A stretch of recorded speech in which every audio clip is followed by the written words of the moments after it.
Welcome to Clause 8, the voice of IP. Clause 8 is part of IP Watchdog and hosted by Eli Mazur. If you enjoy listening, please subscribe on your favorite podcasting app, share it with others, and leave a 5-star rating. This episode features an interview with former Administrative Patent Judge Joe Lentivech. While the USPTO's Patent Trial and Appeal Board, the PTAB, gets most of its attention in the news for its post-grant proceedings, most of its work involves deciding ex-parte appeals. An appeal is usually filed after a patent examiner refuses to grant a patent. The appeal is assigned to a 3-judge panel of the PTAB. While one judge is designated to write the decision, all 3 judges are supposed to take an active role before the final decision is issued. On this episode, Eli and Judge Lentivech discuss many subjects, including how Judge Lentivech became an administrative patent judge, how the PTAB operates, what it takes to win an ex parte appeal, and Section 101 rejections. Today we're lucky to have Joe Lentivech join us, or should I call you Judge Joe? Joe is good. So full disclosure, me and Joe, we worked together for a long time. Then he went to become a PTAB judge, and now he's back at our firm. So me and him have been these conversations a long time about the PTAB, how it decides ex parte appeals, how it works, and so forth. And a lot of the wisdom that you shared, I've passed it along to other people, and I thought finally, I should just have you tell the story firsthand, share that wisdom firsthand, and give that advice. But before we get into that, I really want to talk a little bit about your background. So before you ever became a lawyer, you were in the Marine Corps in the 90s. Can you tell us a little bit about how that was? Yeah. For me, joining the Marine Corps was the best thing that I ever did. Throughout my 4 years of college and immediately after, if I wasn't the most irresponsible person in the world, I was in the conversation. I was all about having fun, and life was my roller coaster. Like, I loved it. And I honestly thought joining the Marine Corps was going to extend that period of excitement. Like, I was drawn in. Like, I was an adrenaline junkie, and I thought, here we go.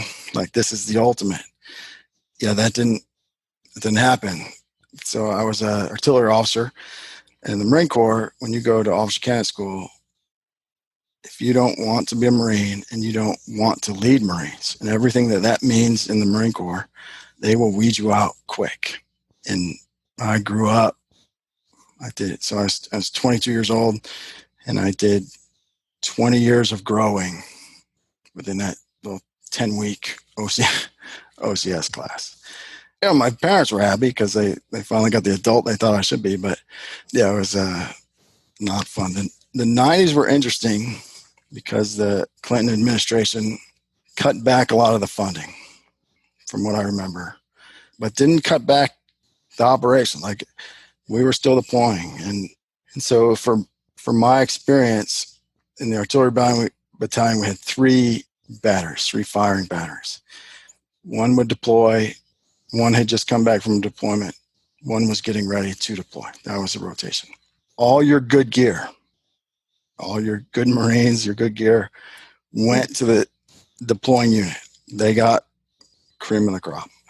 All of your we can fix it stuff, that went to the unit that was getting ready to deploy, because once you get assigned to that MU, which is a Marine Expeditionary Unit, there's more money. You can fix this gear.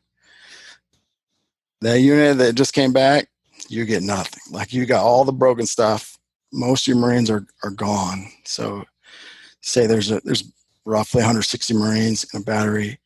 When we came back from my first deployment, we dropped down to like 60 or 70 Marines. Like, instead of having 6 guns, we would shoot 2. And I told you once, we went on a 30-day field operation.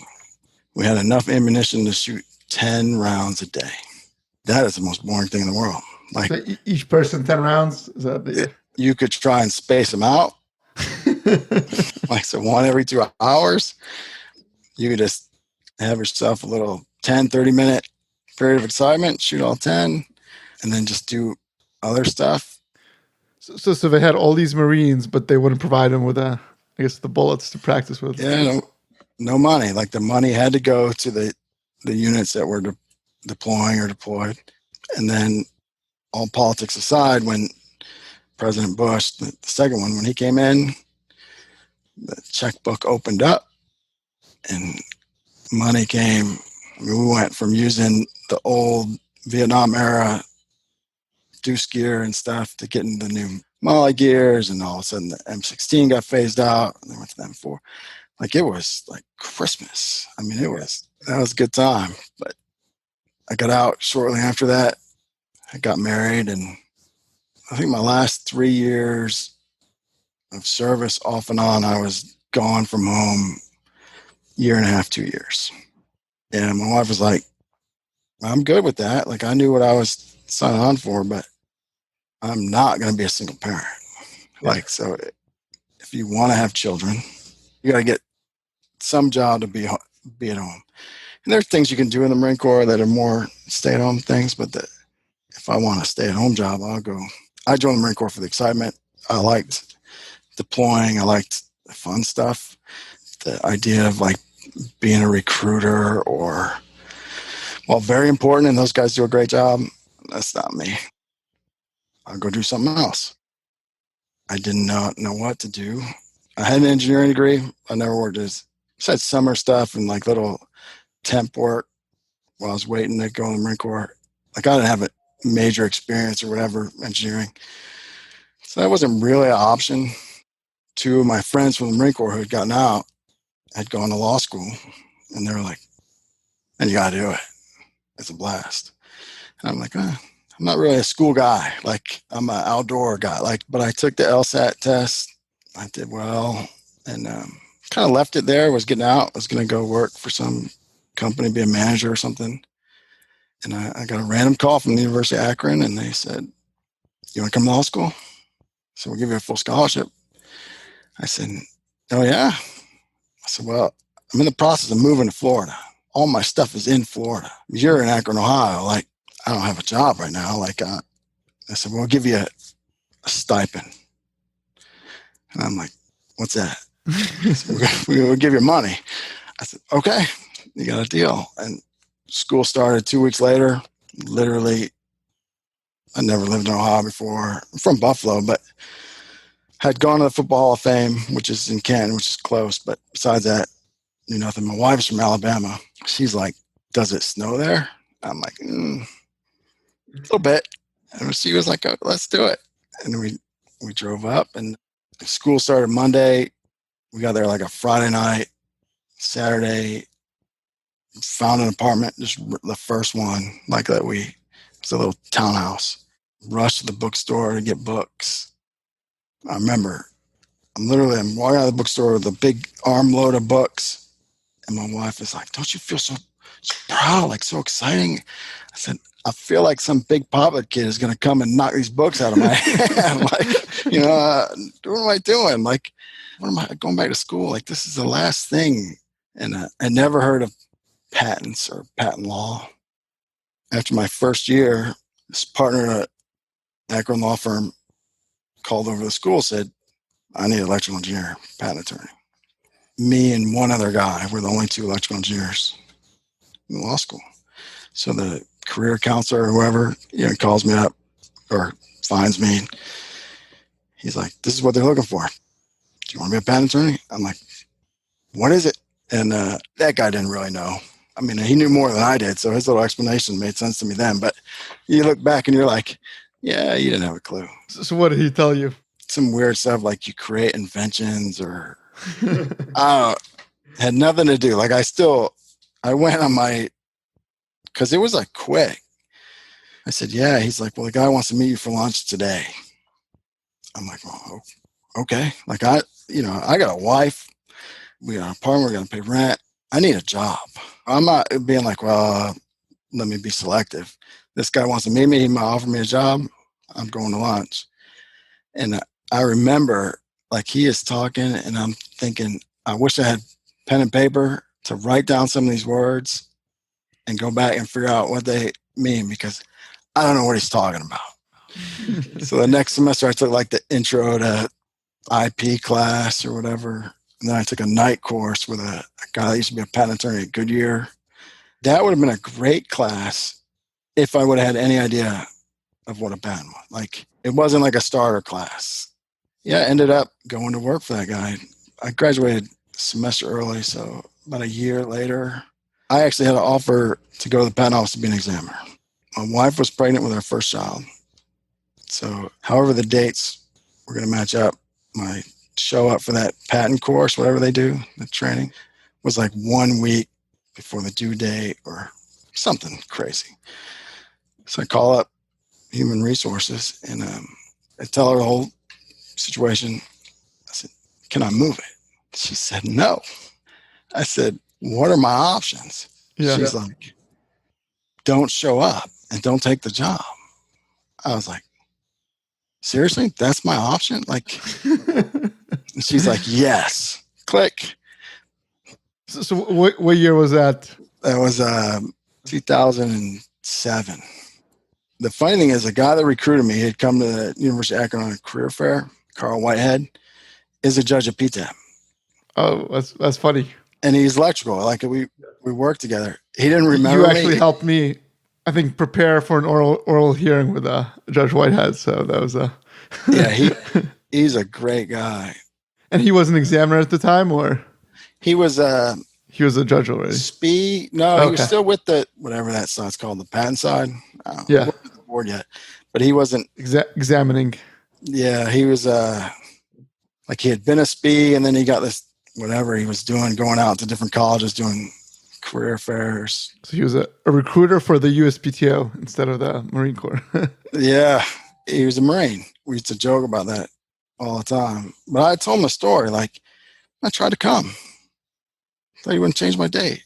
And he's like, are you kidding me? I'm like, no. Like, he's like, all his work down the drain. Yeah, because at that time, they were scrambling for electrical examiners. Like, when I showed up at the career fair, he was like, yeah, what's your name? Like, we sat down at the computer. That new little electronic application process had just kind of come out. So you had to put your stuff in there. We did it. And he's like, don't even worry about that.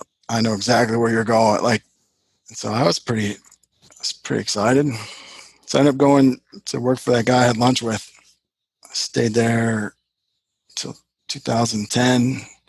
And then I went to Harity for the first time. So that's quite the journey. And then you had your practice mostly focused on patent preparation prosecution. I want to talk a little bit about the process of how do you become a PTAB judge? Did you have some political connections? Is that how that works? Or No, I wish.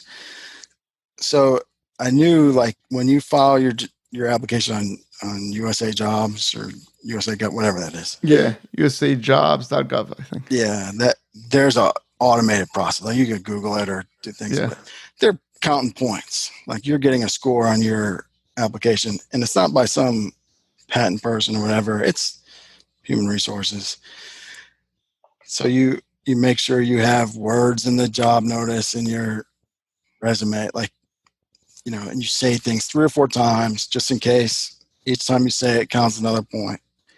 So I read up on all those rules and I did all that. So I got an interview, and during the interview, it was Chief Judge Smith. So they did the interview like a hearing, like an oral hearing. Chief Judge Smith. So you were standing up there and they were sitting as judges? Is that the idea? And they asked me when I came in, they were like, have you ever been in a courtroom before? I said, well, I went once. It was the day the bar exam results came out. And I carried boxes in. I think it was a Markman hearing. I thought you were going to say when I was a defendant, I was one. No. I mean, yeah. But so I had no idea. Like, I didn't even know what you call these guys. Like, yeah. And my experience doing personal interviews with the examiners and going there, I didn't think very highly of the PTO in general. The big draw for me was the telework program. My wife was from Alabama. She really wanted to move back. She actually saw the job somehow. It was like, if you take this, we could go live in Alabama. And I was like, I'll try. But I had told her going to interview, if it's a clown show, no way. I don't care where we live, what kind of money they offer me. I can't work like that. Like I'm not going to have some guy in cut off shorts and flip flops. Hey dude, what's going on? Like, no, So the first thing she asked me when I got home was, how was it? And I said, I think it's the adult wing in the patent office. Like, I was very impressed. Like, people wore suits. They were very professional, courteous. Like, they knew what was going on. But so Chief Judge Smith is up there and he's peppering me with questions. That guy was like, and I later learned that's his personality. Like, he's like, I'm going to keep at you. And if I sense weakness, look out. Like, and he does it in a nice way, I guess, but it's not fun. But he said, how many responses to office actions do you think you filed in the last 4 years? And Harity, we track everything. Like, and for some weird reason, I knew my number. I still know it. At that time, it was 3,213.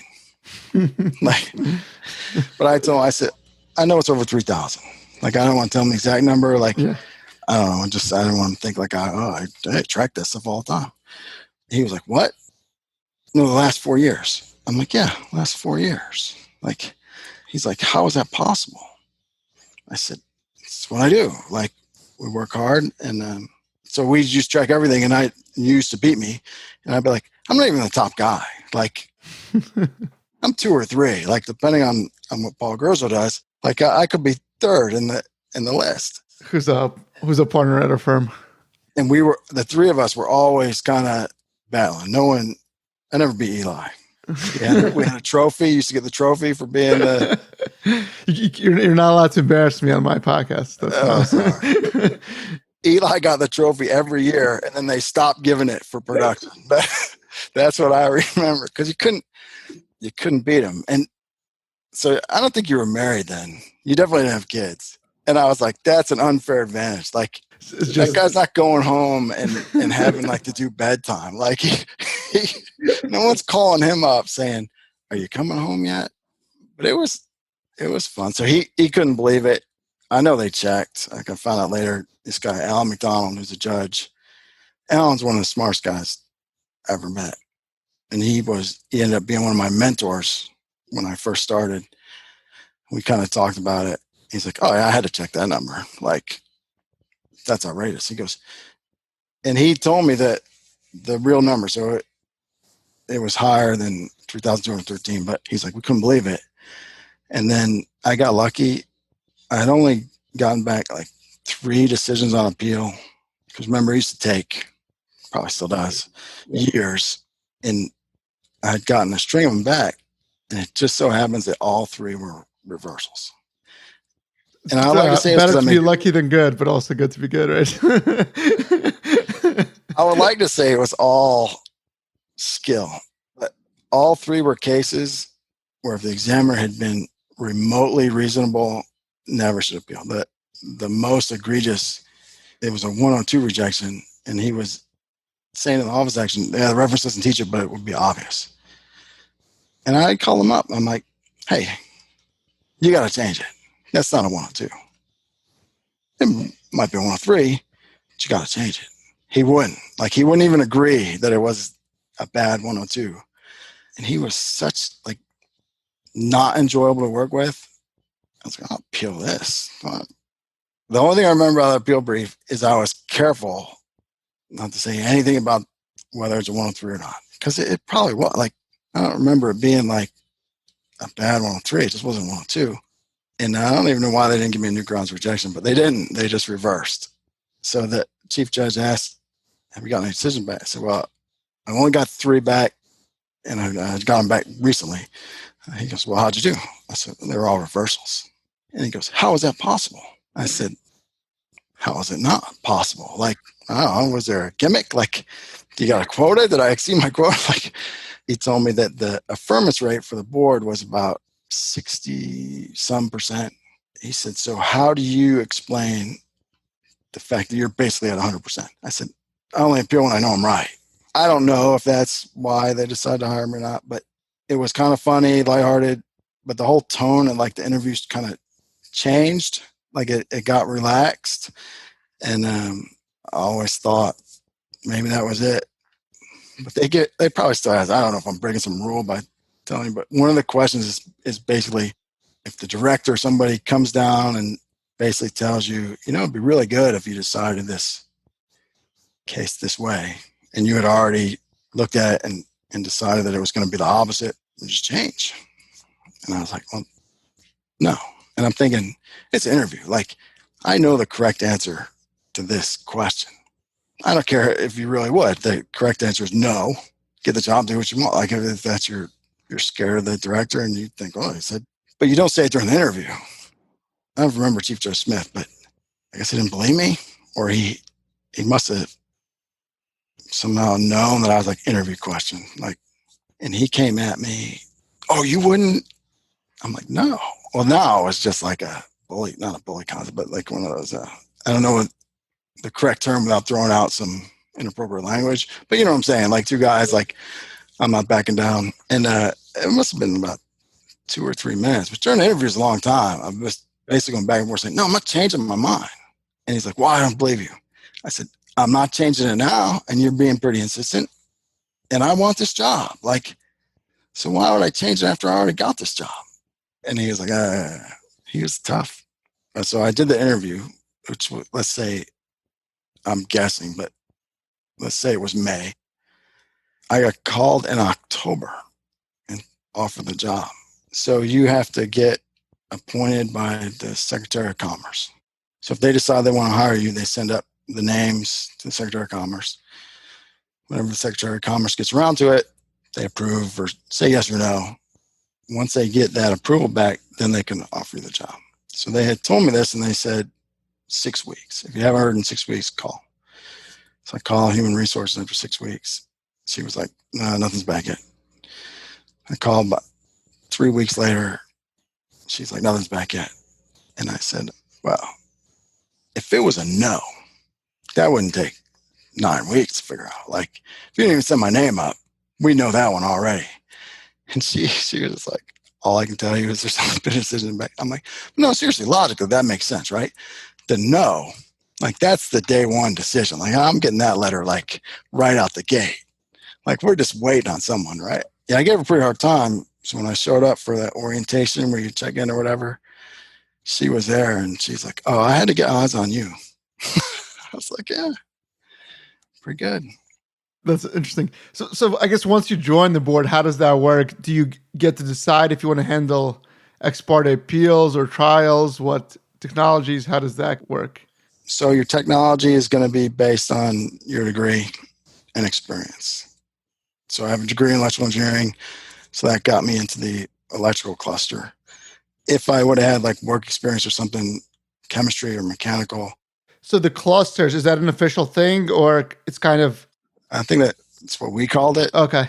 So all the electrical judges, like, that's all I worked with. So there's 270 some judges. When I left, I probably worked with 30 or 40 of them. If you were in the chemical section, I might recognize your name because I saw it on a sheet or something, but I never worked with you on a case. So this was a cluster of judges who just handled ex-parte appeals for electrical. There's about 30 judges who do that, for example. Yeah, I think that 30 or 40. I think we're the biggest group. When I started, the backlog was huge, up over 20,000 cases, 30,000. I don't know if it hit 30, but that was like the talk. Like, we got to get the backlog down. And a good percentage of them were from the electrical groups. So 2,100, 2,400, 2,600, I think. I might get that number wrong. But if an appeal came from one of those TCs, whoever at the board, some administrative section that did the docketing, they would assign it to someone in the electrical group. So I had a lead judge, like a supervisor, and those weren't by like background. So there was people that did AIA cases, there was chemical, electrical, like, it just was some administrative group. The ones I worked with, the electrical was big enough, they broke us up into 2 different groups. So I really only worked with about half of the judges. And then if you were electrical and did AIA, I didn't work with you. But everyone starts out with ex-parte, and then you can ask to go to AIA. A lot of people came with litigation backgrounds. I think they specifically wanted they applied for the job to do AIA cases. And that was the big, especially when I started, that was like the shiny jewel in a jewelry store. Like everyone wanted to do it. So you definitely didn't have to. I really liked Ex-Parte. I still like prosecuting. I'm not a litigator. I don't care for litigation. And they had to know a lot. Like those guys get into joinder and all those words that I vaguely remember from law school, but I didn't care about. There's no joinder in an Ex-Parte case. Like, so I never did it. They ask every year when your annual review comes up, your lead judge will say, I think there's like 3 questions. Like, do you want to work on another technology that you're qualified to work on? Do you want to do AIA or Ex-Parte cases? I know there was 3. I just don't remember what the third thing, but I liked Ex-Parte cases. I really liked the judges in the electrical group. They were smart and they were easy to work with. Like you could disagree, and sometimes your disagreement would last for like an hour and a half phone call. And then someone would finally be like, either they would change their mind or they would say, well, I'm just going to write separate. And that was that. Like then you were just back to joking around. We'll talk about the dynamics of how those cases are decided. So let's talk about that. So you start on your first day and you get assigned cases, and each case, from what I understand, is then assigned a panel of 3 judges from your group, right? And it's kind of random. Is that how it is? Yeah, I don't exactly know because they're looking at everyone's conflicts. But that docketing process, those people, they got a nightmare of a job because I always just assumed it's as easy as a case comes in, electrical case, give it to, but they're checking workloads. So they knew how many of my assigned cases I hadn't finished yet. And so no one's sitting there like with 40 cases on your docket and this guy's got 3. So however they did their little magical process, the case gets assigned to you. And so you're either, they list them, the first person listed, I just call them the first judge, whatever. But if it's your case, you're the guy writing it, that's 1/3 of your cases. And then 2/3 of your cases, you're a guy on the panel. You're not writing it. So you know what cases you're going to write going in. You can see all the cases, but I like if you were another judge there, like I don't know your workload. There's no way for me to predict when you're going to get to one of these. So whenever I got assigned cases, and you would get them in a bunch. So when I got down to about like, let's say 5 cases, someone would notice, I'd get 10 more. And as soon as I saw them, I immediately looked for conflicts. I didn't want to put anyone in a bad spot where you're ready to do this case. You call me up, I look at it for the first time, and I'm like, oh, I got a conflict. So I always looked first and would shoot an email off to paralegal. I forget, there was a mailbox, you sent it and said, I have a conflict. Please add this. And that's what would happen at first is you make up your little conflicts list when you first start. But there's always people, someone you forget. Like, oh, I put the whole firm down, but I forgot they left and went to this firm. I don't have a conflict with that firm, but I have a conflict with that person. So you say add them to the list. They last like 1 year. So it was either 1 or 2 years. There were some cases that would last 2. The board allowed you to keep a conflict permanent. They actually were great. They never questioned you. If you said you had a conflict, you had a conflict. Like there was no the judge. Yeah. So Harity was on my permanent conflict list. I never wanted to do a Harity case or anyone that I knew. Well, I still come in contact with John Harity, and I liked, I came back, but it was like doing a case, like, your brother, but just didn't feel right, especially if There was a judge who went from he was an outside attorney for Apple. Did you hear about that case? He was an outside attorney for Apple. I knew him a little bit. Yeah. Then he went to the PTAB, made a bunch of decisions in favor of Apple, and now he got a job in-house at Apple. So my opinion, I knew who he was because of all the big, hit the blogs, I think a couple times. I know he definitely hit it when he went back to Apple. But I had interacted with him a few times. Like, so for the first 6 months, I had to go into the office before I started teleworking. I saw him a couple times. Not super nice. I never worked with him because he did AA cases. But my opinion, just completely from kind of hearing talk or whatever, I would say he thought someone at the board, the first time it hit, because I think they were better the second time. But the first time he hit the blogs, PTAB had no response. I think that hurt his feelings pretty good. I don't know AA, but so on the Ex-Parte side, I think I would recognize the Harity case because we write in a particular style. I definitely would recognize the Harity app if it was cited as a reference. But I look for those conflicts like right when the case gets assigned. It could be 2-3 months later, like depending on when someone picks it up. I'm not looking again because I know, like I've already looked. I look when it gets assigned. Like I'm not. So I just call it like I see it. Like I'm not like, ooh, this is so-and-so. Now, I will admit, sometimes a brief was so remarkable that you had to go look and see who that person was. Like, you're like, I need a face. I got to put a face to this. And there was a couple. And good and bad? The bad ones were always more fun. Like, you just be like, wow, that's something. The ones that would call you names or call the examiner's names. I didn't mind if it kind of slipped out like once or twice in the book. Yeah.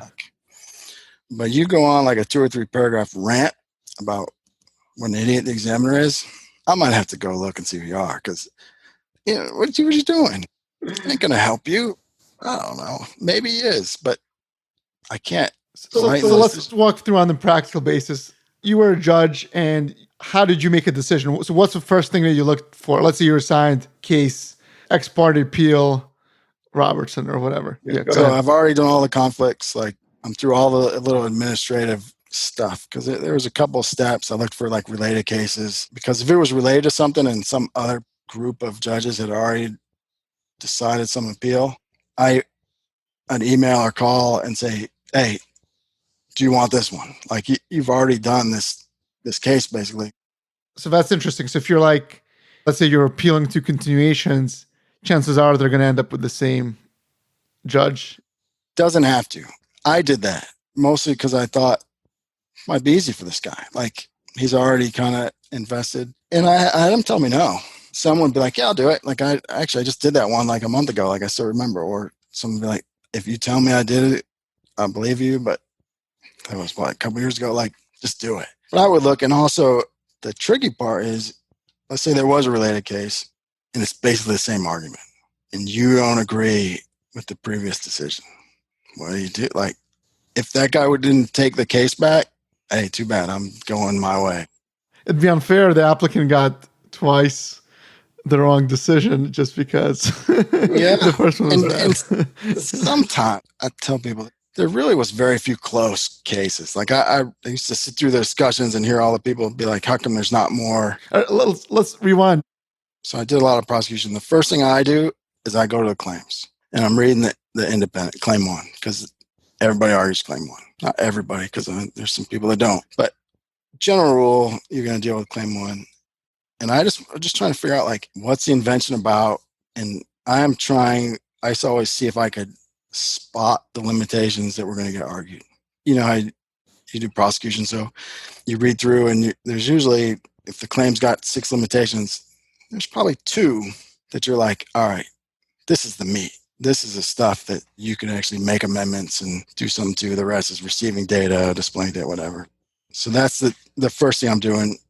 If I can't understand the invention, which you would be surprised, either there's a lot of jargon and I'm like, those words mean nothing to me, or the claim is just written poorly and you're like, I don't even know if this makes sense. I have no idea what you're doing. Or it's so broad that you're like, this could be 1,000 different things. Then the next thing I'm doing is I'll go to the spec and I'll just read it. I'm going to read it anyways, but assuming I could figure out the invention, I'm then going to scroll through the arguments just so I know what are you going to argue, like what. So do you look at the appeal brief first? Is that I went to the appeal brief first. That's the first thing I would pull up. So it's all on the computer. So I'm pulling up the appeal brief. There's bookmarks. I hit the claims, read through claim 1, scan through the dependents just to see. You can usually tell by looking at the dependents if there's going to be any of them that are argued. That's not true. But I used to think, all right, if you make arguments on these, I have no idea what you're going to argue. But I'd scan through just to see what you got. And sometimes it would help kind of figure out the invention. And then I'm going up to your argument section. And a lot of people use the headers. And so I'm kind of scrolling through that says like the references do not teach cut paste limitation. And then those things normally aren't bookmarked. So it's a PDF file. I'll go through and I'll bookmark where all the arguments are. Start. When I go back later, I can just be clicking on bookmarks. I'm scanning through, seeing what did you argue. Like it's pretty easy to tell, like improper combination arguments.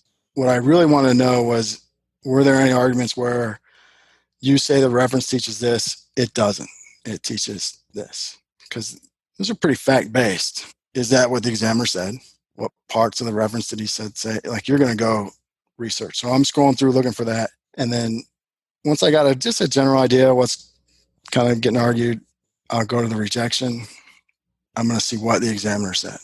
So you're going to an office action at this point? Office action, yeah. Usually final rejection. Because you get caught once, you'll never get caught again. But just because the appeal brief says the examiner cited to this or said this, that doesn't mean that's what the examiner really said. So, and those are my favorite. If you say the examiner says like paragraph 43 teaches this and it doesn't, and I look down and the examiner didn't even rely on that reference, like he used a different reference, you're not going to win on that. Like you got to at least argue whatever. So that's what I'm checking. So I kind of know what you're arguing. What did the examiner say? Because examiners sometimes say something completely different in the appeal brief. I used to open up two screens, or not the appeal brief, the answer. I'm going to compare the final, or the office action and the answer, and see, is he saying the same thing, or did he read appellant's arguments and be like, he's probably right, I should have listened to him. And now he's saying something completely different. And I see that often, that the examiner answer is much stronger than the final office I always action. wondered why. I didn't know. So I know they you look at the bottom, two other people sign off on that answer.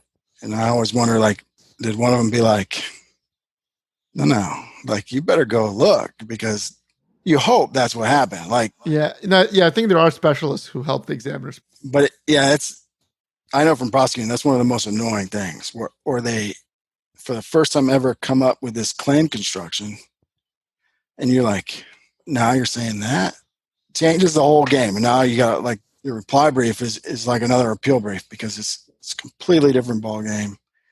I hated that. But as a judge, is your impression, do you give the same weight if they have an examiner's answer, or is your impression, well, they seem desperate and scrambling the examiner to put something together? What is your gut telling you when you see something like that? Or you can tell when the examiner's scrambling, but at the end of the day, for me, it always came down to the reference. If the examiner just is spewing nonsense, but he cited to a good section of the reference, and that's an attorney making a lot of money writing that appeal brief. Like, I don't care what he says. You read the reference and and this is reading on my claim. Like, right. I don't care that this guy's spewing nonsense. Like, I want a valid claim. I got to do something. If the appellant didn't do that, so let's assume that the reference is good. Examiner cites to a good paragraph. It's word for word reading on your claim limitation. But the examiner's explanation, who knows what that means? So if the appellant's argument is purely just focused on this nonsense that came out in the answer or the office action, and he's hoping you don't read the section of the reference, I don't have a lot of sympathy. I looked, I never could find it, but I always was told, probably the same thing, is that as a practitioner, the examiner cites a reference at you, regardless of what he says, you're responsible to know everything that reference teaches, right? So, the most embarrassing thing in the world is you make an amendment, and it's not taught by the portion of the reference cited by the examiner, but he comes back at you with the same rejection and just cites to a different paragraph. Like, I hated that. It happens. Some of these references, examiners like to use these huge 99-page references, or they do get creative, sometimes in a they might be right, I guess, on second thought. Broadest reasonable interpretation. That's a wonderful tool. I know how much fun it can be sometimes to deal with an examiner, but if it's a good reference, it's a good reference. Like, I was never going to kind of sign my name to some decision unless there's some technicality. But I'm not going to say that the reference doesn't teach a limitation just because the examiner didn't articulate it. If it teaches it and he cited to it, or that was always a thing. Say cites the paragraph 17, he cites paragraph 19, and there it is, word for word in paragraph 18. I usually was like, you tell me to skip paragraph 18? That's not my case. I didn't skip paragraph 18. Like, I'm not making attorney money anymore. If I could read paragraph 18. But I'll tell you a story. I probably told you this one. It was an oral hearing. Examiner, let's say, cited to figure 4. And the arguments were all based on figure 4.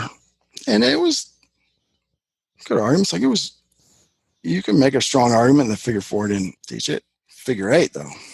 Like, figure 8 could have been taken from the appellant's spec. Like, it was 102. And I remember sitting there, I listened to arguments, and I was like, I gotta say it. Did you consider figure 8? Attorney flips there, and he's like, oh. And you're like, come on, man, at least flip through the figures. Like, but he was right. He said, well, examiner didn't cite to it. And it was different embodiment. So I don't know if we gave him a new ground or not. Probably. But that was my thing. Like, if it's a good reference, it's a good reference. I'm not gonna ignore what the reference says. I did the same thing on the other side. So if your argument wasn't great, but you made the minimum thing, you said the claim requires this, the reference doesn't teach this, it teaches that, this other thing. If you're right, you're right. I don't need an essay. So let's say you have some absurd situation where receiving data from a mobile device, and that's obviously not a new invention, but the examiner's reference does not cite that. Are there situations like that where you're like, this is obvious novelty?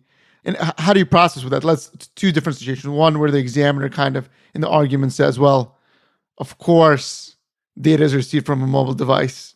Where else would it come from? Let's say without citing the reference. Another situation is where the examiner doesn't cite some portion of some reference that does not disclose it. But I guess how, as a judge, how do you deal with situations like that, I guess? So a lot of that kind of depends on the appellant's arguments. If appellant makes the argument, say in either case, if the appellant doesn't make the argument that whatever the examiner did was not sufficient, that's an affirmance, because you got to make that argument. At least give me something. But if they do make the argument, if it's not there, it's not there. So like I said, I don't know what other people did, but I know when I really was like, this is a gift, appellant, I would put in something like, we are constrained by the record to reverse. Like, I'm not saying this is patentable. I'm saying the examiner's rejection stinks and it doesn't meet the minimum requirements, and appellant gets to win. So you can do new grounds. I always would rather reverse. I know what a pain it is to go through the process and to finally appeal on a case, and all you wanted was the examiner to make a good rejection. So many people are looking at the examiner's work. 2 people signed off on the answer, that no one caught it. Like, for these really bad cases, it's reversal.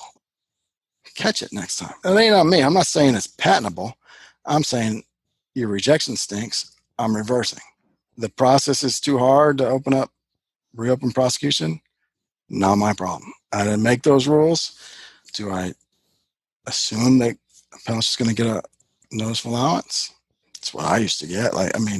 Because no one wants to go request from whoever got to request that permission for, and because it'll make everyone look bad, right? So they just issue a notice of allowance and they blame it on the board. Oh, the board reversed.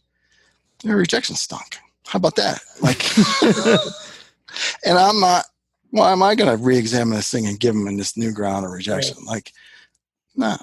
He fought with you for 4 years. The judges aren't going to go do an updated search. If they're going to do new grounds, it would have to be kind of a gut kind of thing, right? I've known people to do a search. Wow. Okay. From your sense, tell me if that's not the case, because we'll go to the next step. But a typical judge like you, let's say, you're focused on the claim language and the references. And if the examiner does a horrible rejection, but the reference is good, the rejections are going to get affirmed. If the examiner he uses a lot of a lot of great reasoning, but the references don't reflect what he's arguing, then it might get reversed. That's kind of it's probably gonna get reversed. The better the appellant's arguments were, that a bad rejection makes them so much more persuasive, right? Like that's just common sense. Like it's the ones where they're basically saying rejection stinks. If the reference doesn't teach it, you should just look at that and know it. You're like, nah, I'm not gonna look at it and know it. Do your job. Like So let's talk about it. Like what makes for a good argument. So let's say, often a situation happens during prosecution where an examiner cites a paragraph, let's say of a reference, and you look at that paragraph and you're like, I have no idea how the examiner is mapping whatever's in that paragraph to what's in our claim. So what would be a good argument, I guess, when you're appealing that?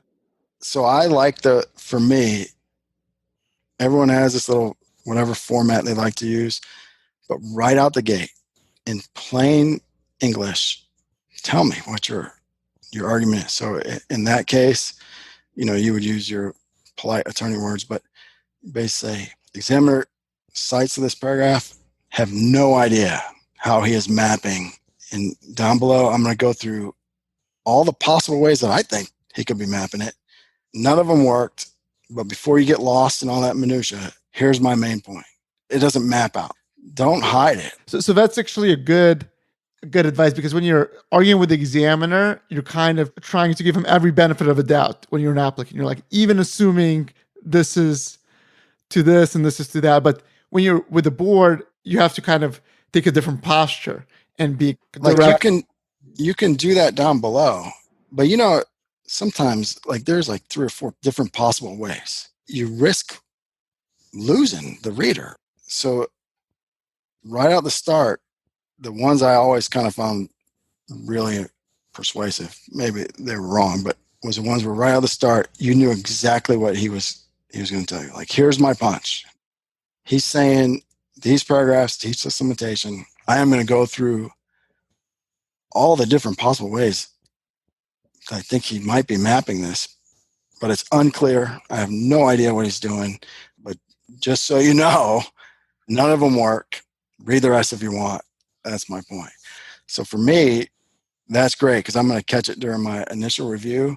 And now when I'm looking at the office action and the answer, like I know I need to try and figure out how he's mapping this, because and the mapping thing is so funny because those are nightmares. Like most of the time, appellants are right. They may not say it very clearly in the brief, but that just what you're saying, like, I have no idea what he's doing. And we had that one examiner, like, I'm going to cite to 50 pages, give you no explanation. But those are hard because when you're briefing that case, you got to walk. So if you're the one writing it, you're leading the discussion. Everyone else has read up on it, but it's your presentation. And it eventually will kind of boil down into like a conversation, but it always starts out as today class, we're going to talk about case number, whatever. And then once you finally get into the meat, then you have your real talk. But during your little conference, you're actually going to walk through all those possible mappings. And maybe if you thought of some others that the examiner might have, you got to walk through those and see if any of them work. And then it's nice when it's so bad and you can just stop and be like, this is a reversal. I have no idea what he's saying. I can't possibly think of a way this section is going to map onto this claim. If you get at least one of the other two to agree with you, that's an easy case to write up. The key to remember, like you say to new judges, you'd always ask, did appellant make that argument? You got to make that argument. And you might think that you made that argument, but you would be amazed the number of times where you read through 10 pages and you're like, there's no argument here. Nowhere does it say the claim requires this, the reference does not teach this. It teaches this. Usually it's just cut and paste from the reference and not even just give me a bone. At the bottom it would be like, the stuff I just cut and paste above is not insert claim limitation. Like, you can't reverse if you can't honestly say as you're writing the decision, appellant argued this. We agree. I know you think to yourself like, well, that's not like never happens. Happens a lot.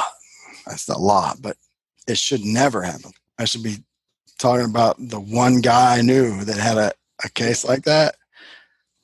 But, if you do 50 cases, you get it at least once. And it's a shame, especially when it's not a good reference. Yeah. So that's really good advice in terms of, even if the examiner's position is bad, if you don't make the arguments that allow the reversal to happen, doesn't mean you're going to win. Yeah. And say it in plain English. Like, don't risk the people on that panel not being able to understand what you're saying. You don't get any points for fancy language. You get docked if it's not clear. And you can usually tell in the decision. So I used to write stuff like, appellants appear to argue or seem to argue, like, without me saying something that some client's going to read and be like, oh, my attorney's stunk. Like, I'm trying to say, I didn't really get what you're saying. Here's what I think. If I got it wrong, file a request for a hearing and tell me this is what those words meant. I'll reconsider it. Like, I know we've had this conversation before. Like, nobody gets upset that you filed a request for a hearing, especially if it's legitimate. Like, you're not just doing it. So just to explain, so the request for some people not familiar with the process. So after the PTAB issues a decision in ex-parte appeal, the applicant, I guess, can file a request for a hearing with the same panel. Yes, and you have to cite to basically a mistake. I think that's like an argument that was misunderstood, a new case coming out. So when the new 101 guidance came out from the director, we got a bunch of requests for a hearing. All the cases that kind of got issued before that, which was a lot because we knew the new guidance was coming out. We didn't know how to analyze cases yet. Like, who knew? There was rumors about what it was going to be like, but you didn't know. So you're like, I'm getting rid of all my 101 cases. And then they all come back. Oh, please review under the new guidance. Oh, thanks. So misunderstanding. There's language. So it misunderstood an argument, made a mistake. You can't make a new argument unless it's for new grounds of rejection. You could, but there's no negative connotation with that. It goes right back to the same panel. I can tell you, at least my experience, I don't want to make a mistake. That was the funniest thing about being at the board is before I got there, I would have bet money. Nobody cared. They just chucked these things out. 5 o'clock, time to go home. Who cares? They really care. Like, they want to get it right. And it was it caught me completely by surprise.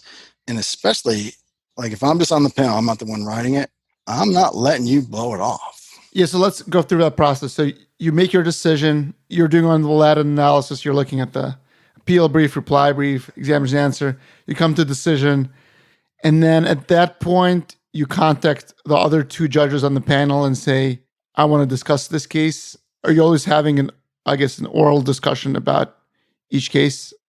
Everybody's allowed to do it their own way. So usually you get a meeting invite. Hey, if this time doesn't work for you, suggest a new one. Some people will put a little summary in the meeting invite.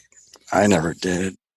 So usually the judges, do they tell you, let's say you're judge 1 and that's the main judge, you're saying most of the time, do they tell you what their decision is before you look at it? No. Everybody kind of comes to that meeting independently. Yeah, so everyone looks at it on their own.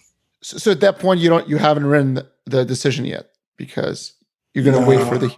I've got a good skeleton up, so I don't know what other people did, but for me, as I'm going through the case, it was just easy to kind of set up my little sections, throw in the claim that's going to get argued, like in the top part, fill in all the administrative stuff. But I didn't write it because you don't know. Like, just because you think it's going to be one way, you could be wrong or you can miss something. But you go in and you start out just walking them through. You can do it however you want. I learned from this guy, Judge John O'Meara. Awesome. Very smart. He was very meticulous about how he briefed cases. Always did it the same way. And it was so easy to understand. He walked you through it. And his big thing was he would find a figure, either in your spec and the reference. And the first thing he did to you was describe the invention. Here's what we're going to talk about. Here's all the pieces. And then you would pull up claim 1. assuming that's what got argued. I would walk them through the claim, referring back to the figures, right? So now when I'm done with that, of course, everyone's already looked at it, but if you didn't, I briefed it like you hadn't looked at it. So everyone understands what the invention is, what's in the claim, and then I'll point out, here's the limitations that got argued. And then that's when it starts to become a real discussion. Because usually the first question is, well, what do they argue? So at that point, judges 2 and 3, let's call them, they haven't really delved into the arguments yet. Or if you're not the main judge on a case, or it varies, I guess it's up to each person. It's up to some people looked. So you can ignore number 3. So let's say it's me, you, and some other person. And you and I agree. It's worst case 2-1. I ain't got to talk to him. I'm not even going to tell you what I write. I'm going to write up a draft. You can see what I wrote when you read it. Either sign off on it or write your own. Like, you could just abuse number 3 if you want. People don't abuse anyone, but it just all depends on who the judges are and who wants. So there's people that'll say, if I'm number 3, don't bother me unless you 2 can't agree. Oh, so when you have a discussion, sometimes you're actually 2 or 3. So the 2 and 3 do play different roles in a sense. Yeah, it just depends on the judges. It really is personalities. Like, so let's say it's me, you, and Paul Gerzo. Like, we know each other, right? So say you're trying to finish up a case of your own, and I want to have this thing, and you're number 3. Number 2 can't ever back out. He's number 2. He's in the discussion. But number 3 can say, you guys outvote me. Like, call me if there's an issue. Like, if I got to be the deciding vote, a lot of cases aren't close. And so why are you going to bother number 3? Like, he can't. For the close ones, you all 3 usually, I mean, there's definitely been ones where, I mean, it's like a week of going back and forth with people because you'll come to some disagreement and you'll basically walk away. Like, people will be like, I'm writing separate. And then people start thinking and they'll ask a question, maybe shoot email or something and call you up. And now you're going, or let's say I think it's a reversal and you don't agree at all and you're going to write separate. But let's say there's like 3 arguments and all we got to was the first argument because I want to reverse. So I didn't even look at the other 2. I think it's a reversal. I could stop here. All I got to do is convince one more person that it's a reversal, like, and I'm done. But me and you can't agree. And so you're going to write separate and you start kind of thinking about it and you're like, you know what? I think you're wrong about this first argument. Well, let's talk about the second argument. I can agree that the second argument is a reversal. And you're like, well, that's fine. You only need one. And so you can avoid anyone writing separate, or you don't even talk about the first argument. You know, and you're just like, all right, we all agree that this second argument, appellants are right. And so it's an easy way. It limits the amount of times like that you're going to have a dissent or whatever. Because usually when the examiner does a bad job, he does a really bad job. Like, there's not just one issue. Yeah. And it was pretty easy to find things that people could agree on, or they want it worded a certain way. We're not going to say the reference doesn't teach it. We're going to say the reference basically didn't find that the reference taught it. You know, he didn't establish the prima facie case, whatever. So many ways to kind of work it around. 101 was pretty, you weren't getting people to change their minds. Like, it's just one of those opinionated little areas. The new guidance made it easier because now there was a way to say, it does this, we can reverse. Before that guidance, almost every case, I could find you a case that was probably close enough to reverse. I could find you another case that was probably close enough to affirm. Like, there was cases all over the place. Like, you could do whatever you wanted. And the rejections were getting bad. Everything was, it's just obtaining data, analyzing data, generating a result of the analysis. Everything. That's all you were saying. And you're like, that's every computer invention ever. Because at the end of the day, that's all the computer's doing. It's obtaining data, it's analyzing data, it's generating some result. And then you're going to call any other step like insignificant post-solution activity or whatever. Come on, I could use that reasoning to reject any claim out there.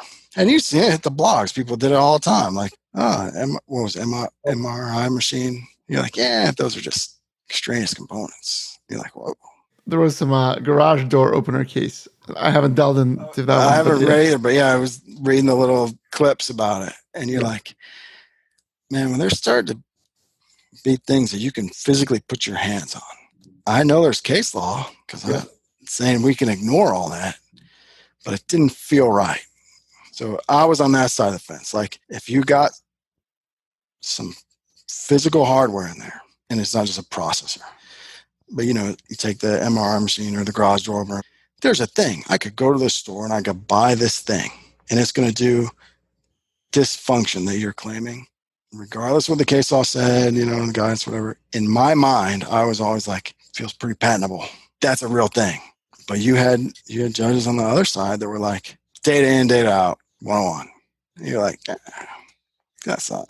And so when two of those collided, there was no agreement. Someone was writing separate. Let's talk about it now. So it's funny because I was going to talk about 101. You were talking about the revised guidance. Once those came into place, the judges' analysis become more uniform, or was there still that division between judges who were, and how did those guidance get implemented? Like, did your lead judge say, okay, everybody has to kind of... We sat down as the board. We had one of these video calls or whatever, and they had already emailed it out, but we went through it. There was like a presentation. Judge Kim walked us through it, and we could ask questions, and everybody knew, like, it's not up for discussion. We're not here to talk about do we like this or not. If you have questions, you are now required to implement this. If you have questions about how that's done, we did. Because it was brand new. Like, but once I got comfortable and kind of understood it, and it took a while. It probably took 7-8 cases where you really were like, oh, I get it. Yeah, I was walking through the steps, but I didn't have that great comfort. But I finally kind of got it, and I'm like, oh, it does marry up like with the case law. The biggest thing it did was it kept that whole data in, data out, 101 rejection out of play, which was killing everybody. Nobody liked that. The examiners liked it because that was pretty easy. But the rest, if you were going to reverse pre-guidance, you were definitely going to reverse post-guidance. The only thing that happened is there were some cases that you might have affirmed pre-guidance that you now couldn't. But it gave me something during the conference, like, because it walked through, like, and you could say, nope, this improves the functioning of the computer. Right here. It says it right in the spec that we're now using less memory. We don't have time to delve into those guys. Sorry. No. I think this is great because I was going to actually ask you. So you have that guide, you have like step 2A. The revised guides really introduced this concept of step 2A, prong 1 and prong 2. Prong 1 is whether it recites an abstract idea, and they give very defined groupings. And step 2A, prong 2 is whether it integrates an idea into a practical application. So even though if it might recite an abstract idea, if it integrates it into a practical application, which is an improvement to computer, for example, then it should still be patentable under 101. And let me know if you disagree with my quick summary. But I guess, what arguments did you see for 101 that you found most effective? Was it under one of those prongs? No, because that first prong, does it recite an abstract idea? That's pretty broad. That's anywhere in the claim. So if you have a receiving data step, you're reciting an abstract idea. And we got to go to the next step. It doesn't matter if the examiner, or once again, even if the examiner did a bad job of... Yeah, 101, we just, especially once the guidance came out, because the examiner didn't have the guidance. But even so, it was so case law specific, and the examiner may be an attorney, but most of them are not. Yeah. So it was hard to be like, oh, how did you not analyze this case? We walked through it pretty good. He had to hit before the guidance, like, he had to tell me what the abstract idea was. Like, he had to hit the big tickets. Yeah. I could walk through the steps, but that first one doesn't recite an abstract idea. That usually was pretty easy. The thing is, all those steps of recite an abstract idea, let's say now you take them out of the claim. So when you go to the next step, they're out. Now you're looking at the steps that don't recite an abstract idea. And I forget the exact, but the guidance had basically like lists. Here's when you can kind of discount those steps. extraneous post-solution activity because you're just displaying a result. But in your discussions, I would say all the time, like, someone says, I want to affirm. I'm like, tell me what I do with this step here. Let's go through the list. And don't tell me about some other case that you know of, because I ain't got that available anymore. I got this list. Is it this? Nope. Is it this? Nope. We got to reverse. And most judges really, I guess that's another question. Should you, as an applicant, should your arguments focus on the guidance, or should you be, let's say the examiner cites some case? I mean, what's the best kind of approach? You got to do both, because at the end of the day, bad part about the guidance is the courts aren't following it, right? So yeah, patent office grants you a patent. And we used a new guidance and we said this met the requirements of section 101. Hey, that district court, they're going to use old data in, data out, analyzing data, like, and throw you right out of there. Just because I couldn't do it, that doesn't mean this patent's going to make it past some litigation thing. So you got to be careful of both. But for us, and I know what the director was trying to do. Like, there was no order. Like, people were doing whatever they wanted with 101. Like, here's what I think the case says, and the cases were all over the place. So it was what exactly that's kind of the issue. He roped everyone in and said, we didn't cover every scenario because it's impossible. There's some contradictions or whatever. We got like a 90% solution, and now everyone's doing the same thing, and it's workable. Like, you can actually have a discussion about, does this improve the computer? Like, you know, does it make it faster? And you can, for the appellants, they could. So I never got a case, you know, there's that delay, but where someone made arguments under the new guidance. But I could see right away, there's arguments to be made, especially for some of these, you know, encoding data type inventions, right, which you're not doing that by hand. I can say that it's possible to do that by hand, but you and I both know we're not doing those computations by hand. Like, that's what, 3 years of doing all this stuff. But I liked it. It helped the conference because I could make you explain to me how you thought it didn't meet the guidance, or, you know, I had rules now. And before, all I had was case law. And like I said, I had 2 Word documents. One was my affirmance, 101 affirmance document. The other was my 101 rejection or reversal document. And I just would stick case law, and I had them blocked out by either different arguments or whatever. And I could tell you most of the arguments, which one you want. Like, I can get you a case over here. I can get you a case over here. I always thought, and people tell me why I'm wrong all the time, but do the 102, 103 first. Once you have allowable claims, like, you know what the claim is going to recite, then look at 101. You're talking about from the perspective of the judge. Yeah. Well, just even the examiners. Like, we're applying 101 to claims that haven't been allowed.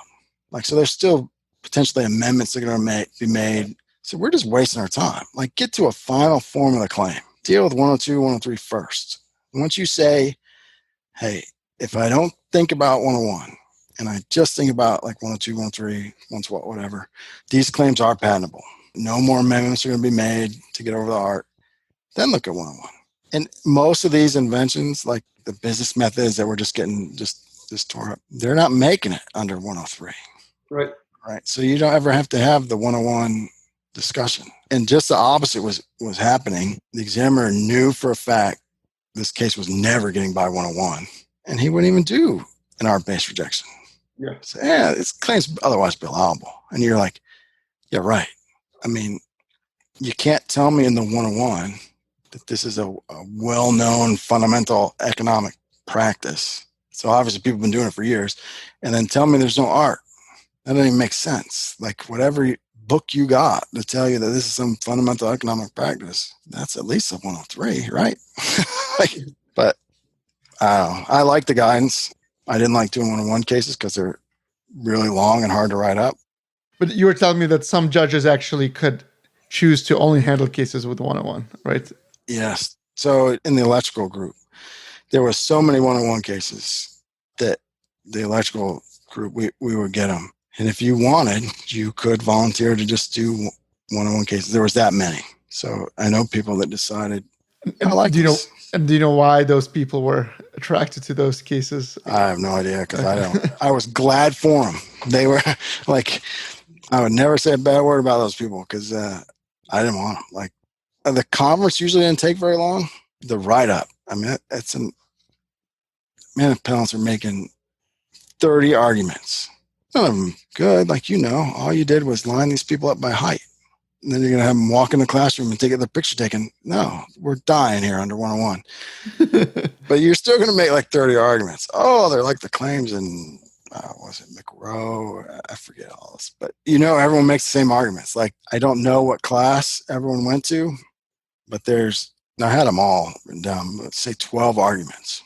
Everybody makes them. They're the same. Somebody got them from somewhere and they shared them around. But you still got to write it up. And so you're at page 40 and you're like, golly,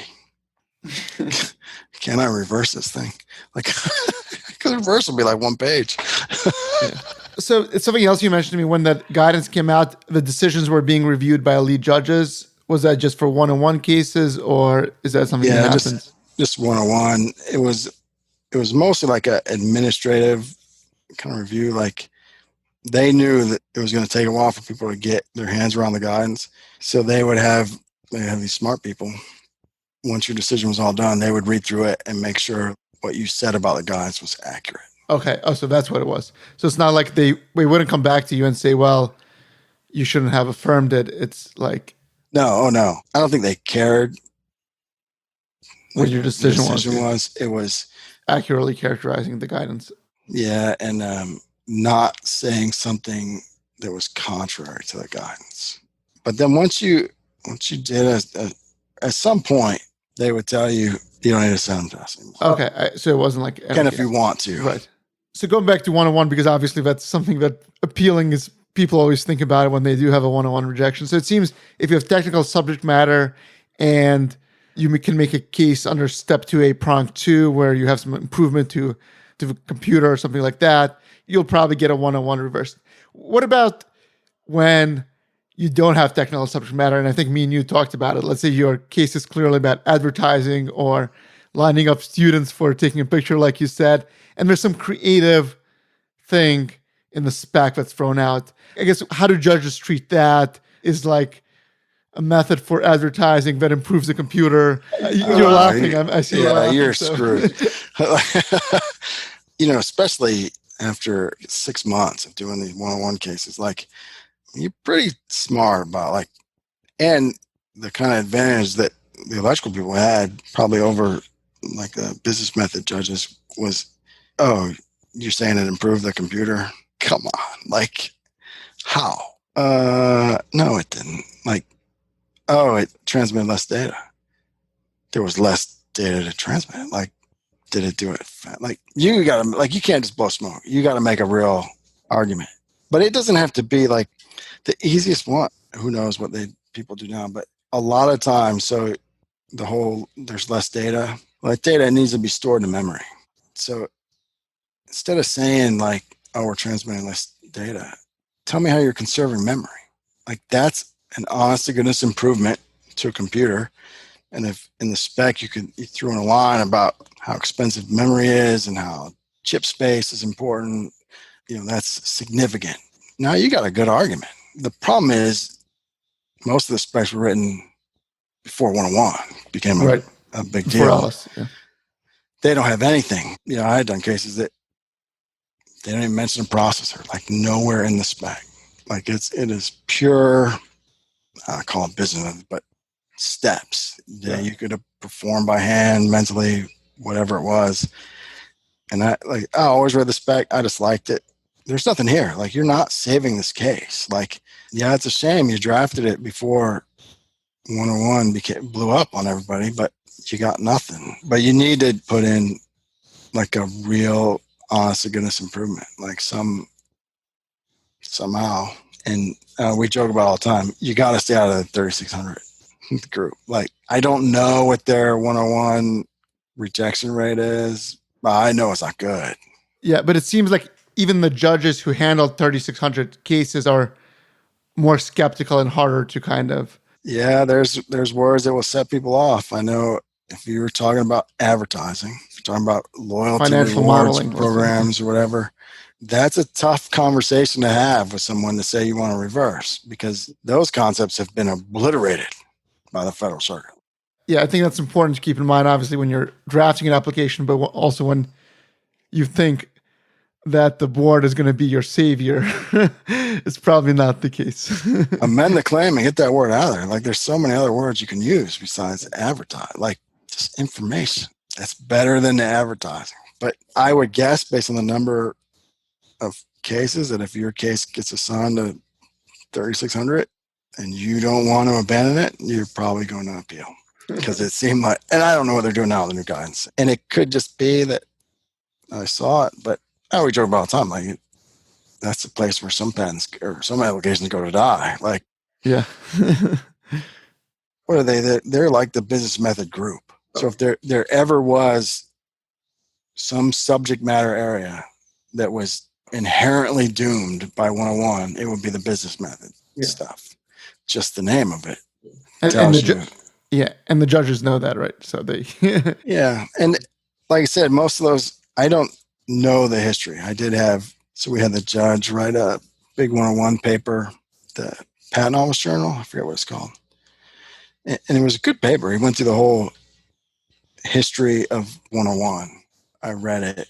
And I do know there was a period of time where there was a belief that taking these business methods and doing them with a computer was probably patentable. So you get a flood of those cases. And then before they could issue, no. There's nothing you can do. I wasn't practicing them, but I imagine when that case changed means plus function. So at some point, people believe means plus function was the broadest way to claim something. So here you've drafted your patent application, filed it, you're prosecuting it, and it's got all this means plus function stuff. You get a patent. A month later, that case comes out saying like that's the most narrow way, and you better have like hardware in there. What do? You're just screwed. Same thing with 101. Like, if you didn't put it in there before you filed it, what are you gonna do now? Nothing. Like, and so we would see those cases and you feel bad, and they make the best arguments you can make, but you figured out the user's location, saw he was near the store, and you sent him an ad. No, that ain't working.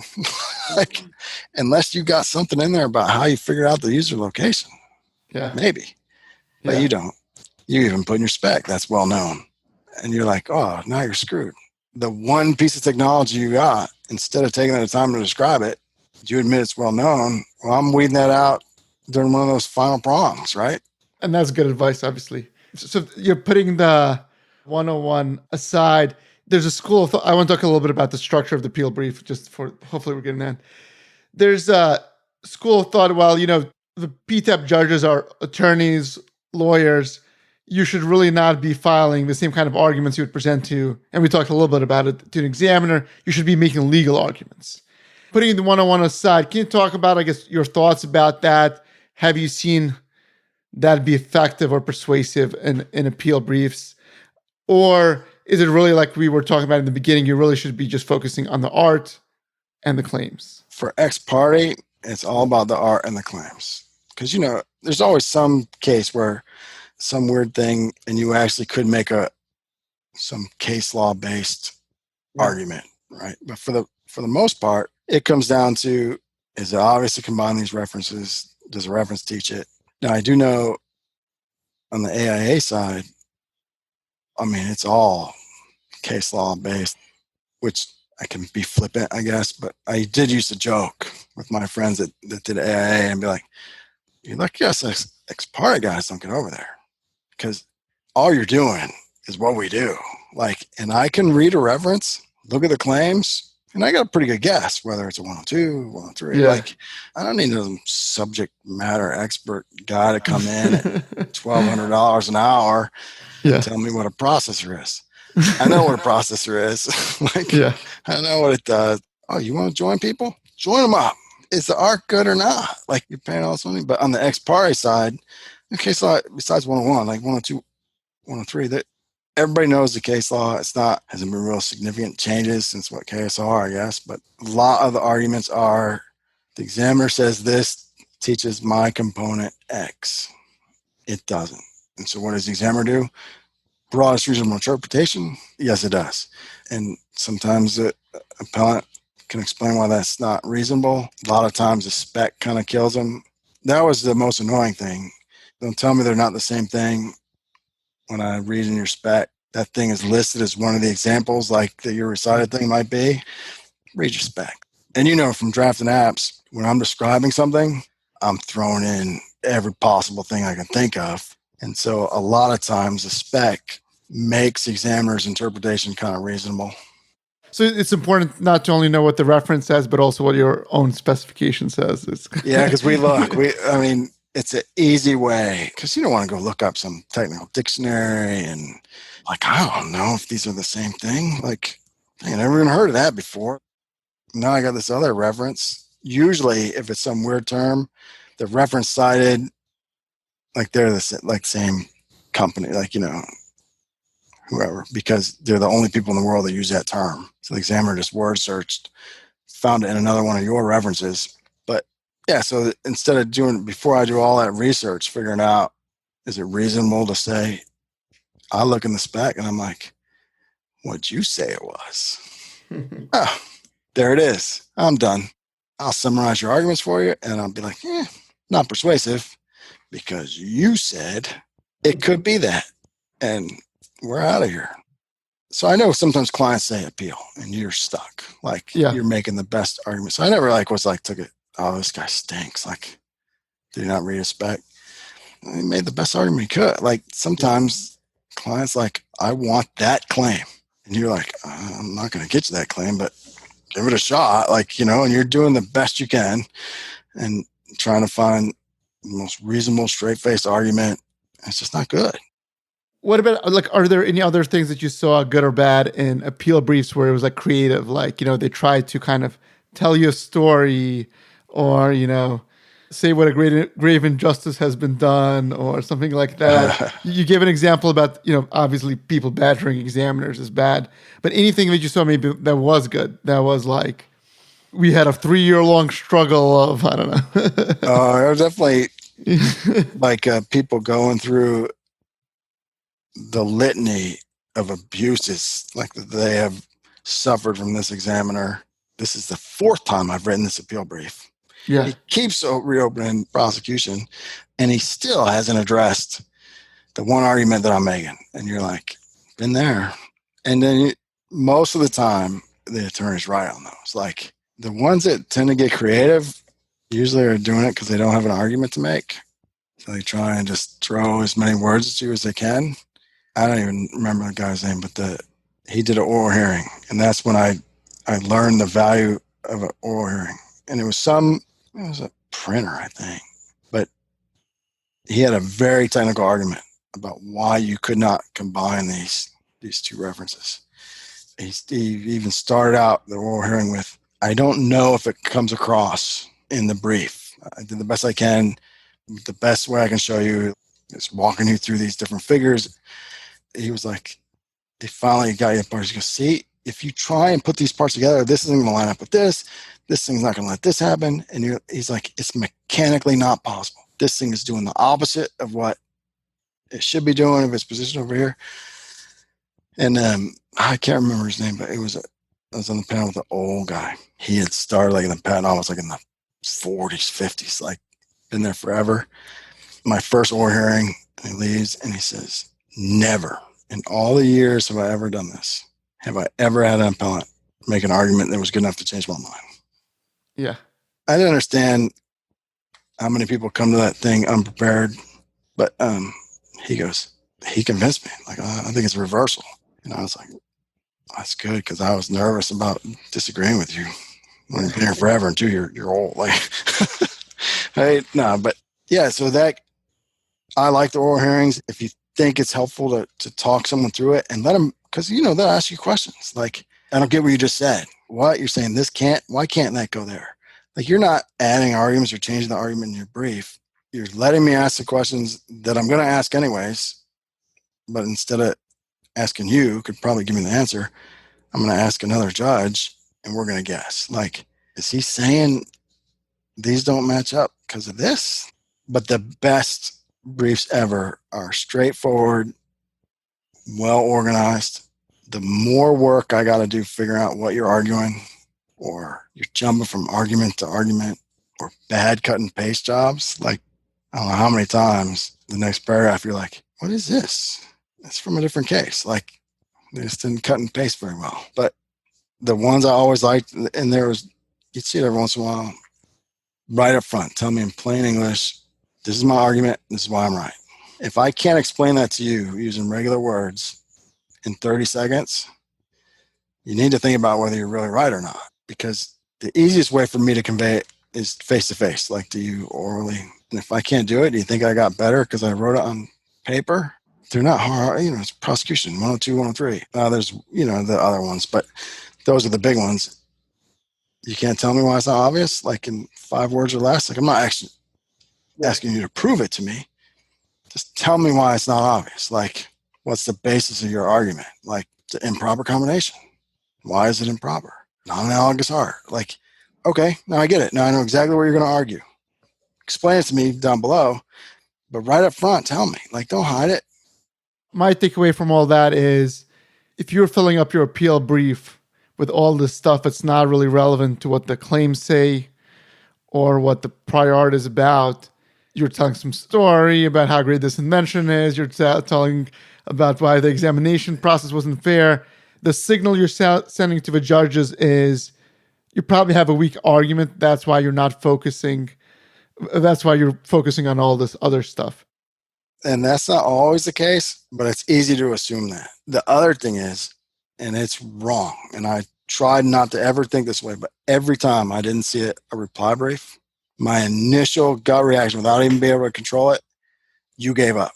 You think the examiner's right in the answer. There's one firm out there, they will file one piece of paper that says, we don't think he said anything new, so we're standing by it. But it was like their way of saying, hey, someone may have told them, like, I don't know what kind of impression it gives not to have a reply brief. But the other weird thing is, as well as I do, how often the examiner changes what he's talking about in the answer. So if he's citing a new paragraph, you got to do something. So that's another signal you're sending. Another takeaway, going back, so the process is you file your appeal brief, the examiner files his examiner's answer, then you have an option to file a reply brief, and you have an option to request an oral hearing. And hearing what you're saying is, if you do have some things to make some fine points, it's better to do that through an oral hearing. Really gives you a chance to kind of do that. I'm surprised more don't do it, but I'll tell you this. If you're not going to show up prepared and you're just going to wing it, don't do it. That'll hurt you. And don't say anything dumb. Probably be obvious. Like, don't say that. I don't want to hear that. Like, yeah, oral hearings can hurt you as well. So it's like you got to strategize when they do make sense and they don't. They are. And there's nothing to be like nervous about. Like, I've never been in court, so I don't know what that's like. But at the end of the day, the 3 people on the panel are ultra prepared. I don't know what it is, but the fact that you're doing an oral hearing ramps everyone up. And so when you get assigned as a judge, you're going to do 6 cases in one day. They're like, well, we got you doing it. So you'll do 2 as number 1, 2 as number 2, 2 as number 3. So you have spent at least the entire day before on a call with those other 2, and you're walking through every case in the nitty-gritty detail. Oh, so the judges actually discuss them before the oral hearing? Yep. So we discuss all the arguments that are made in the appeal brief. And then what I would do is I would then say, this is what I would argue if I'm the appellant. This is where I think he's going to focus. Like, it's the meat, it's the majority of his brief. Yeah, he makes this argument down here about this dependent claim, but it's like a paragraph.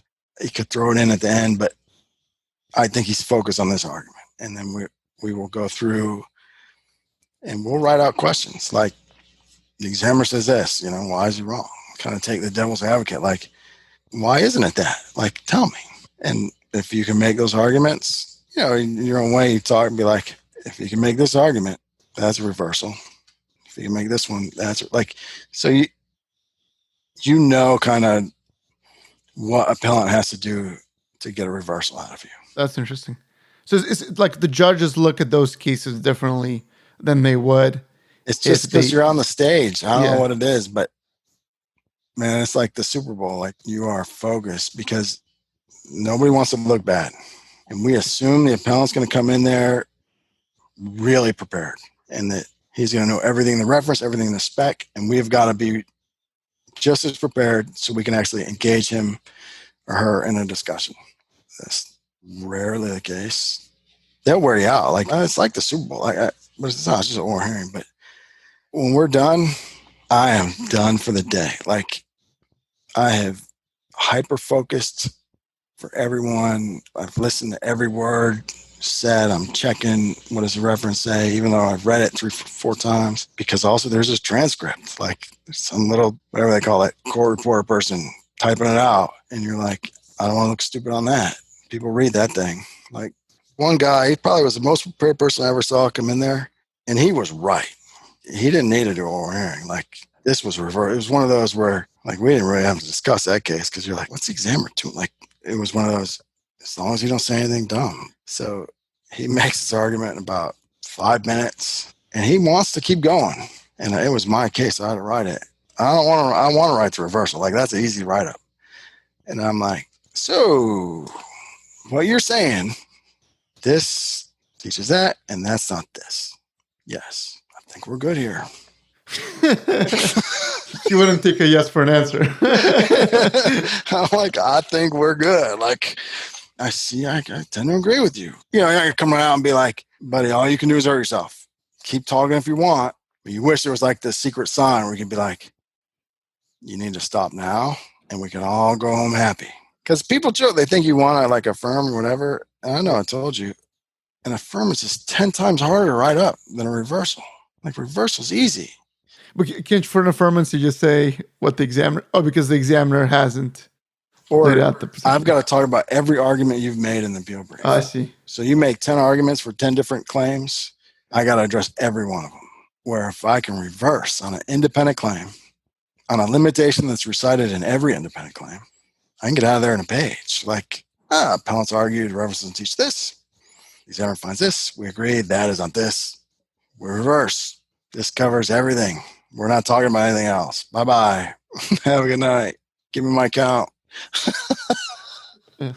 You know, there's a lot to talk about. We could talk about the incentive structure, what me and you talked about, the not using the kitchen sink approach, really focusing on your best arguments.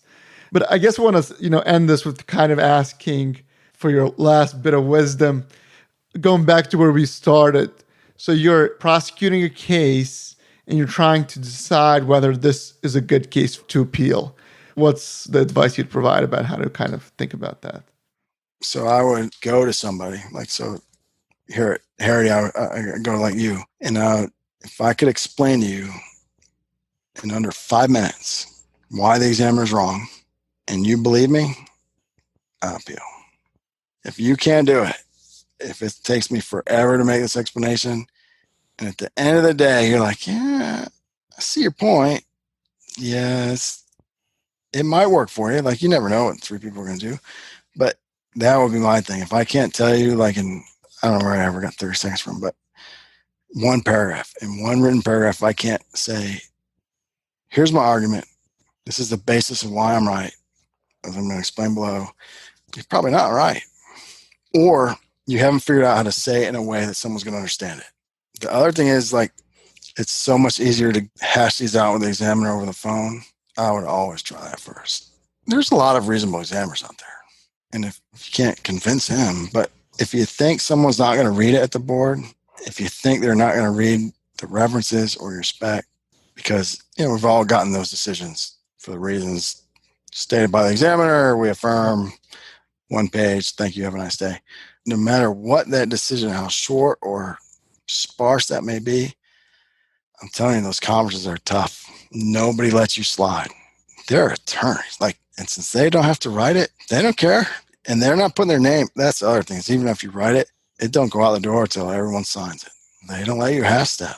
So don't think you're going to pull one. You may get lucky. You may pull one over on somebody, catch them on a bad day, whatever. But there's 2 other people that have no skin in the game on that panel. It's not their case. So no one's going to ask them, how come it's not done yet? They're not getting any counts for it either way. You only get counts for the ones you write. And they're not writing it. They don't care. They just want it right. Whatever the right answer is, that's what they want. And they will wring it out of you if they got to. No one lets you slack. So don't think they're gonna. And they got all the time in the world.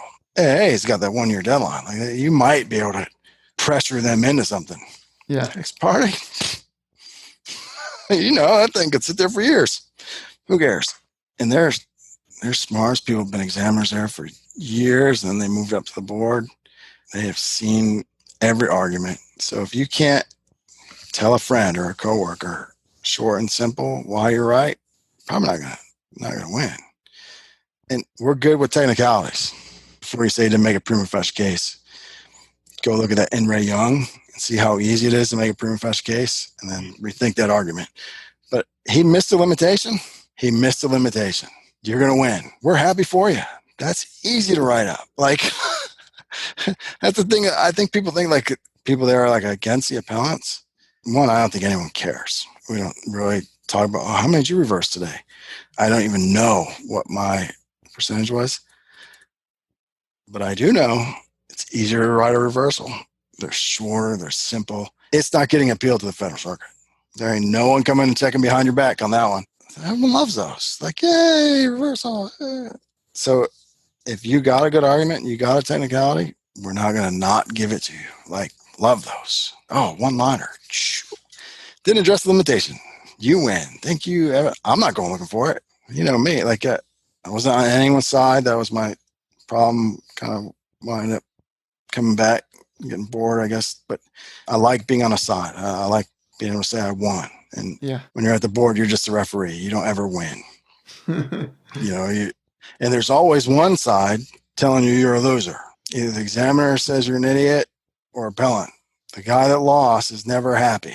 They're never, you know what? He's right. It really does teach it. No, they're never coming back with that. So everyone likes an easy case. If you give me short and sweet, this is why I win, I'll write you up a short and sweet decision saying you won. And you get a full count for request for reconsideration. Those are easy to write up because you just did the case. So if you think it's possible, file it.